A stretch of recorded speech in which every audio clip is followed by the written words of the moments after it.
normalt, så ville jeg aldrig tage en havetraktor ud og klippe græs i regnvejr. Men det her, det er ikke normalt, og det er heller ikke en havetraktor.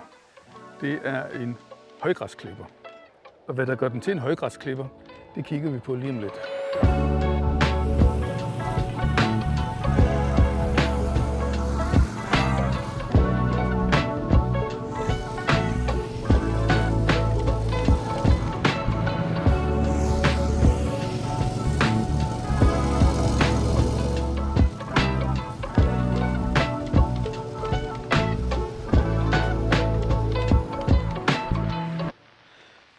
Det, der gør den her Solo by Alco til en højgræsklipper, det er selvfølgelig det her nede.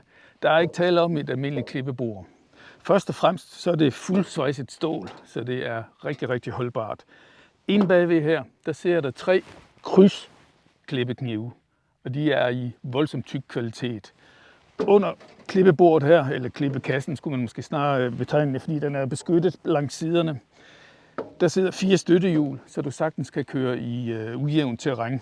De kraftige knive, de skal selvfølgelig dreje rundt. Og til det formål, der har vi en 13,4 kW benzinmotor. 13,4 kW, det er hvad vi andre over 50, vi kalder for 18 hestekræfter. Den driver de 3 knive dernede, og det er en 2-cylindret motor, og den tager fat. Endelig, så kan I se her, så er det nogle solide dæk med traktormønster. De sørger for at skubbe maskinen frem, selv i meget, meget tæt græs.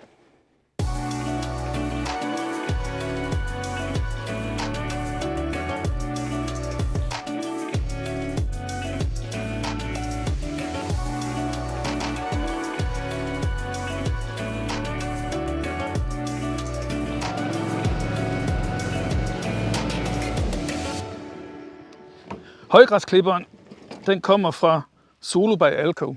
Det er et tysk mærke, og de bliver produceret i Østrig. De har faktisk dansk forbindelser. Der er nok nogle af jer, der kan huske den gamle håndskubber, der hed Ginge. De hænger lidt ind over det her, men det er nu for en anden dag. Hvis vi kigger på den, så er det her generation 4 af deres model. Jeg skal lige indskyde, Alco er de eneste, der laver sådan en type maskine her. Du kan ikke få den andre steder, meget bekendt i hvert fald. Men hvis vi kigger på design, den smukke røde farve ligner jo givetvis Ferrari-farven, som vi alle sammen kender.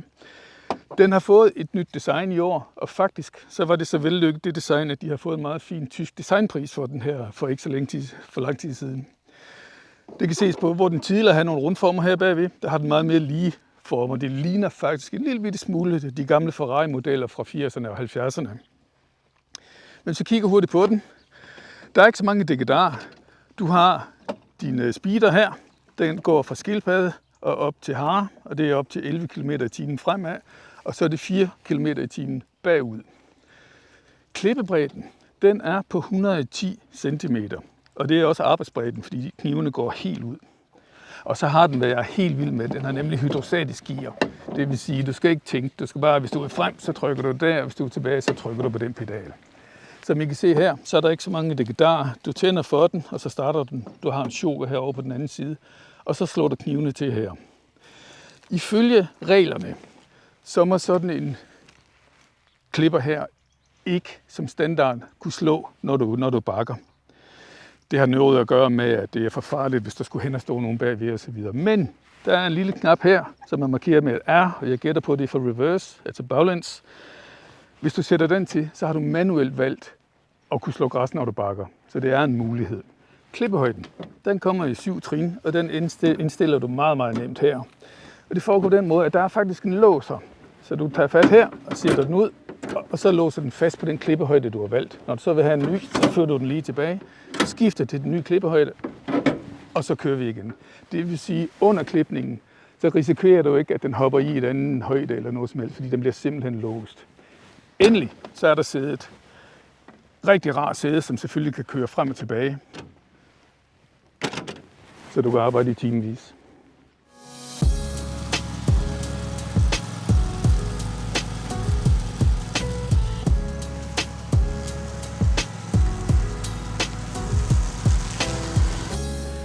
I kan selv se det. Før, der så det her, det så sådan der ud, ikke? Nu, der er det jo nede i en højde, hvor det så kan ligge og blive nedbrudt hen over vinteren. Det er selvfølgelig ikke en maskine, der er for alle. Fordi hvis du bare har en lille parcelhus og en lille plæne foran, jamen så skal du jo ikke køre rundt med sådan et monster der. Fordi et monster, det er den. Den er vild. Når du kører ind i sådan noget 1,5 meter højt græs, så forventer du at blive bremset op, eller i hvert fald at blive holdt tilbage. Det sker ikke. Den kværner lige igennem. Du kan stort set ikke høre, at du bliver sat i stå, fordi den skærer bare det hele.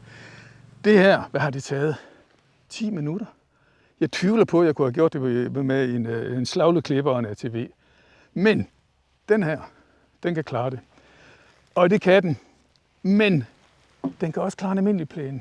Så hvis du har et sted, som vi har her for eksempel, hvor der er noget vildt græs, og vi gerne vil have holdt det ned en gang imellem, fordi det skal jo gøres for, at det kan komme op igen og er pænt, og der kan være blomster. Og du samtidig har en prydeplæne, eller hvad vi nu skal vælge at kalde det, så er det ikke noget problem, fordi den kan faktisk slå det hele. Og det er ret genialt, i hvert fald for vores vedkommende her. Jeg tror også, der er mange andre. Hvis du tager en frugtplantage for eksempel, hvor du gerne vil have græsset vokse mellem træerne, og så skal du slå det 1 gang om året eller 2 gange om året, så er det også sådan en fyr her, du skal have fat i.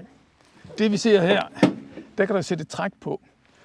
Og Alco, eller Solo by Alco, de har lavet det her klippebord, så det er fuldstændig nemt at tage af. Det vil sige, når du når frem til vinter, så tager du klippebordet af, tager det ind og gør det klart og gør det rent osv. Og så har du en lille kompakt traktor, som du kan sætte en trailer bagefter, og så du også kan arbejde om vinteren. Eller du kan sætte en sneslung foran, hvad ved jeg. Endelig, så er den faktisk ret luksuriøs indrettet. Forstået på den måde. Prøv at se alt det benplads her. Man kan stort set gå tværs hen over den, uden at komme til at støde på noget som helst. Sædet er behageligt. Maskinen er yderst handy. Og den er genial til formålet.